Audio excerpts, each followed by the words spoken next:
নাই। আওয়ামী লীগ ক্ষমতা আমলে আমার ভাই আল্লামা নুরুল ইসলাম ফারুকীকে গলা কেটে নির্মমভাবে হত্যা করা হয়েছে। ঠিক কিনা ভাইয়েরা আমার? আমরা এখনো কোনো বিচার পাই নাই। সর্বশেষ অন্তর্বর্তী সরকারের আমলে আমার ভাই ইমাম রইসুদ্দিনকে নির্মমভাবে হত্যা করেছে। বাংলাদেশের ইতিহাসে এমন হত্যাকাণ্ড আমার চোখে আমি দেখি না।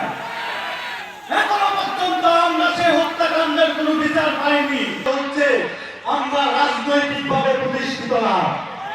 আমরা এদেশের মধ্যে আমাদের যে রাজনৈতিক পরিচয় আছে সে পরিচয় দিতে আমরা লজ্জাবোধ করি।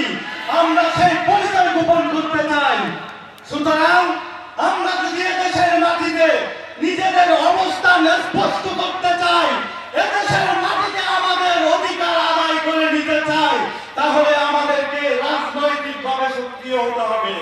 সংসদে আমাদের প্রতিনিধি আমাদের পাঠাতে হবে। ঠিক কিনা ভাইরা আমার?